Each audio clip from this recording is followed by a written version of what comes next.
یہ بھی ہمارا بڑا سوشل فنکشن ہے، بہت بڑا، اور اس میں فضول خرچیاں ہو رہی ہیں، حرام کی کمائی ہوئی کمائی جو ہے وہ پانی کی طرح بہائی جاتی ہے۔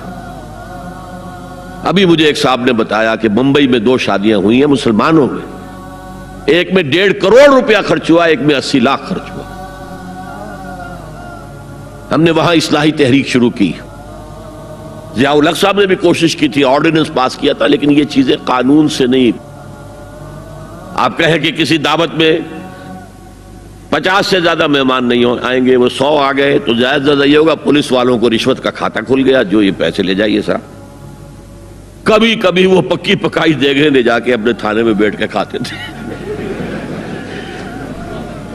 لیکن قانون سے نہیں بدلتا مزاج۔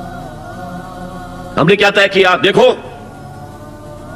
یہ ہے چٹان کی بنیاد۔ آپ کو بڑی اونچی بلڈنگ بنانی ہو تو دیکھنا پڑتا ہے چٹان نیچے بنیاد زمین کیسی ہے۔ تو بنیاد کیا ہے؟ آپ سادگی کرو، سادگی کرو، سادگی کرو، یہ واسطہ بے معنی ہے بالکل، اس لیے کہ غریب کی سادگی کچھ اور ہے، امیر کی سادگی کچھ اور ہے، سادگی کے ایک معنی تو نہیں ہے۔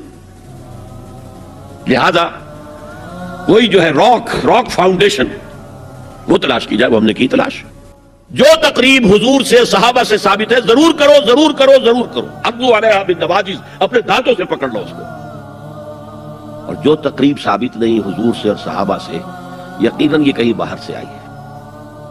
یا تو ہمارا خاندانی پس منظر جو ہے، اکثر تو ہندوؤں سے مسلمان ہوئے، وہ سادات ہوں، صدیقی ہوں، فاروقی ہوں، عثمانی ہوں، وہی ہیں جو باہر سے آئے تھے، باقی تو اکثریت یہیں سے، وہ اپنا ہندوانہ پس منظر لے کر آئے۔ تو جس کا ثبوت صحابہ کے دور میں نہیں، وہ یقیناً باہر سے آئی ہوئی چیز ہے، اس میں پھر سادگی نہیں، اس میں کمی نہیں، جڑ سے کاٹو۔ اس بنیاد پر ہم نے 5 فیصلے کیے، ذرا سن لیجئے آپ بھی، اگر آپ کوئی سوشل ورک کرنا چاہیں اس کو عام کریں۔ نمبر 1، نکاح مسجد میں۔ حدیث موجود ہے ترمذی شریف کی روایت، اعلنوا ھذا النکاح وجعلوہ فی المساجد، نکاح کا اعلان عام کیا کرو، مسجدوں میں منعقد کیا کرو۔ میں حیران ہوتا ہوں کیوں نہیں علماء کرام نے اس کی طرف توجہ دلائی۔ حدیث ہے، ہاں میں مانتا ہوں ان کا کہنا یہ ہے کہ یہ یہاں جو امر ہے کہ مسجد میں منعقد کرو، یہ امر وجوب کے لیے نہیں ہے، استحباب کے لیے، مستحب ہے یہ کہ مسجد میں۔ تو بھائی مستحب کیوں چھوڑ رہے ہو تم؟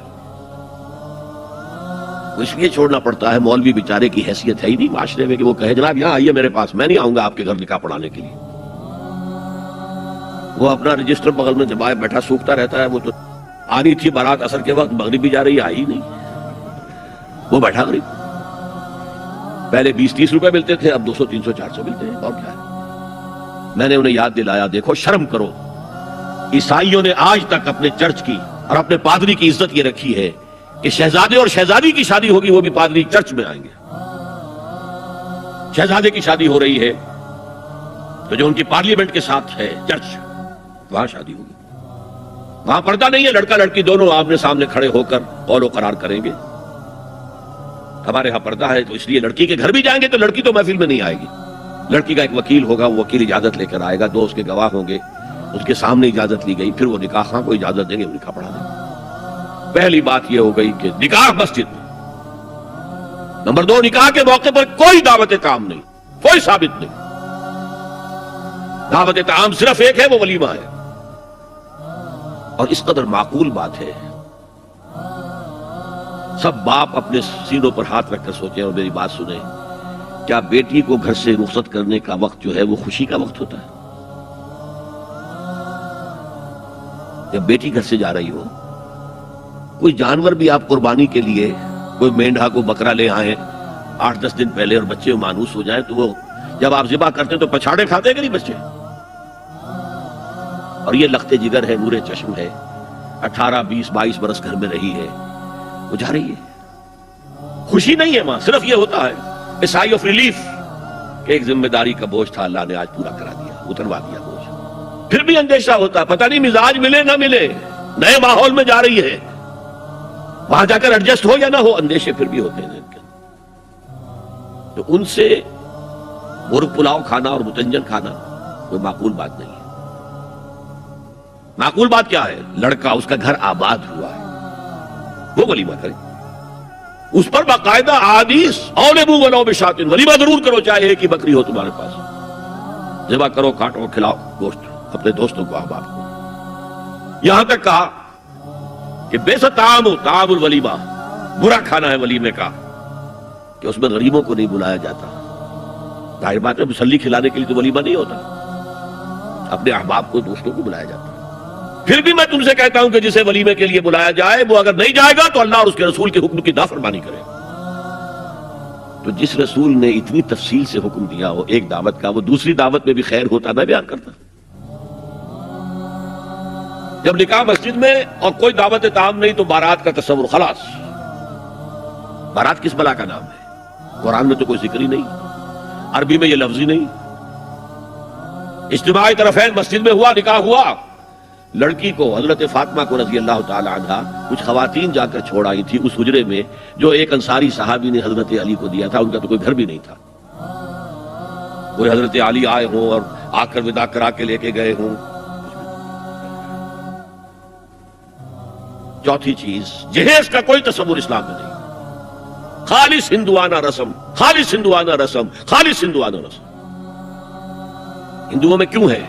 وہ اس لیے ہے، معقول بات ہے کہ لڑکی کا وراثت میں کوئی حصہ ہی نہیں، وہ تو جب گھر سے نکل رہی ہے وہ دے دلا کے رخصت کر دو، دان دہیج، یہ خیرات ہے، لڑکی کا حق کوئی نہیں ہے گھر پر۔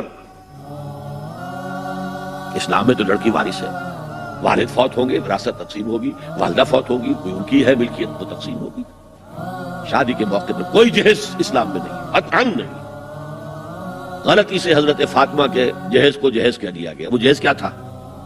ایک پیسہ بھی حضور کے اپنی جیب سے نہیں تھا۔ اس شادی میں خاص بات کیا تھی کہ دولہا کے ولی بھی حضور ہی ہے، اور کون ہے؟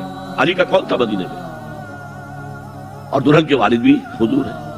اب حضور پوچھتے ہیں حضرت علی سے تمہارے پاس مہر دینے کے لیے کچھ ہے؟ عرض کیا میرے پاس تو کچھ نہیں ہے۔ وہ فقراء صحابہ میں سے تھے، فرمایا مہر تو دینا ہے، تمہارے پاس ایک زرہ ہوتی تھی؟ جی ہاں زرہ تو ہے۔ انہوں نے یہ سمجھا زرہ تو جہاد کے لیے ہے، کوئی دولت تو نہیں ہے۔ فرمایا جاؤ اسے بیچو یا گروی رکھ کے قرض لے کر آؤ۔ وہ گئے، حضرت عثمان نے خرید لی اور کچھ دنوں کے بعد واپس کر دی ہدیۃً، یہ زرہ میں ہدیہ آپ کو کر رہا ہوں۔ اس وقت اگر کہتے چھوڑو علی، کہاں لو میں پیسے دے دیتا ہوں تمہیں، تو ان کی طبیعت پر بار ہوتا۔ اس پیسے سے حضور نے کچھ پیسے گھر بھیجے اندر، دلہن کو ذرا تیار کر دو، اور کچھ پیسوں سے وہ ایک گدا جس میں کھجور کی کھال بھری ہوئی تھی اور 2 تکیے جس میں کھجور کی کھال بھری ہوئی تھی، ایک مشکیزہ کنویں سے پانی تو لانا ہی ہے نا، ایک چکی جو ہو یا گیہوں ہو پیسنا تو ہے نا، کوئی 1-2 برتن اور، اللہ اللہ خیر صلی اللہ، یہ تھا جسے جہیز کہتے ہیں، جس میں ایک پیسہ بھی حضور کا شامل نہیں ہے۔ وہ حضرت فاطمہ کا مہر تھا جسے بنایا گیا، ورنہ مدینے ہی میں دوسری آپ کی صاحبزادی کا نکاح حضرت عثمان سے بھی ہوا، کہیں ذکر ہے جہیز کا؟ حضرت عثمان کا گھر بھرا ہوا، ہر چیزیں موجود، وہاں تو جہیز کا تذکرہ نہیں۔ بہرحال یہ شادی کو آسان کرو، زنا کو مشکل بناؤ۔ یہاں شادی کے لیے 9 من تیل ہوگا تو رادھا ناچے گی، ورنہ یہ کہ بڑی ہو رہی ہے، عمر ہو رہی ہے، سب کچھ ہو رہا ہے، لیکن کچھ تقاضے تو ہے نا، آخر کچھ تو کرنا ہوتا ہے نا، آخر کچھ نہ کچھ لوگوں کو تو کھانا کھلانا ہی ہوتا ہے نا، بارات تو آخر آئے گی ہی نا، کچھ نہ کچھ تو دینا ہی ہوگا، کچھ جوڑے کپڑے، کچھ۔ یہ اسلام کا فلسفہ جو میں نے 4-5 باتیں آپ کو بتا، فلسفہ یہ ہے کہ لڑکی کے باپ پر ایک پیسے کا بوجھ نہیں، اس نے لڑکی پال پوس کے تمہارے حوالے کر دیا، اور کیا چاہتے ہو تم؟ سارا مرد آزماں، مرد آفرین، مرد کو چیلنج دیا ہے، تم مرد ہو، مہر تم دو گے، اور سب سے بڑھ کر کیا ہو رہا ہے آج کل بھی ہوتا ہے، وہ ہمارے ایک کچھ کام ہوتے ہیں اسلامی، وہ بھی ہے کچھ وہی ہندوانہ پس منظر۔ نکاح کی محفل میں چھوارے کون لے کے آتا ہے؟ جی لڑکے والے، اور پلاؤ کن سے کھاتے ہیں؟ بھائی جس وقت تمہیں مرغ پلاؤ کھلا رہا ہے وہ چھوارے نہیں بانٹ سکتا تھا؟ یہ ہے اسلام اور غیر اسلام کا امتزاج۔ چھوارے لڑکے والے لے کر آئیں گے اور پھر دعوت اڑائیں گے لڑکی والوں کی طرف سے۔